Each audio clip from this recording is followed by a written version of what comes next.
All right, we are still talking how to add color over at Springhouse Gardens. Last time we talked about some of those gorgeous, gorgeous flowers. Begonias. The begonias I've got to take home with me. But now we're talking about Coleus, and who doesn't need a little pink chaos in their life? Yeah, I love the isn't that name great? of this one, and I love all the different colors. It's got like some lime, what we see of this, but this one makes the best of both worlds. I like the name of this one. This is Wasabi. I still like Don't you pink chaos. I know, but I do love pink chaos. I know. But, yeah. You think about color that's provided by flowers, but in Coleus, it's just the opposite. It's the color that's created from the foliage. And this is not your grandma's Coleus. There used to be Coleus just for shade. And if you tried to plant a Coleus in the sun, it would just fry up. You'd think, oh yeah, these leaves just can't take the sun. Mm-hmm. But these are what are called sun Coleus. They eat up the sun. The more intense the sun, like this one's been in the shade a little bit. Look at the difference in color there, bright yellow. The more intense the light, the prettier the colors are.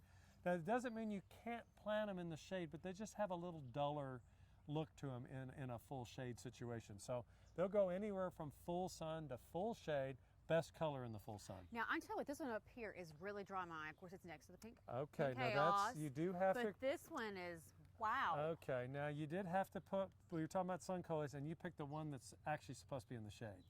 Well. And Amber just brought that from the shade section and put it out there in the middle of my sun table. So not all Coleuses can go from sun to shade. But that one is really neat. And you put it there, I can't even reach it. It's called Kong Coleus, like King Kong. If you see one with a gigantic leaf, that's more than likely a Kong Coleus, and it really needs shade. Okay. So you can have them, but you give it more shade than sun. I just think it's pretty. So you're causing all kinds of trouble here. And then she was asking about flowers. Yeah.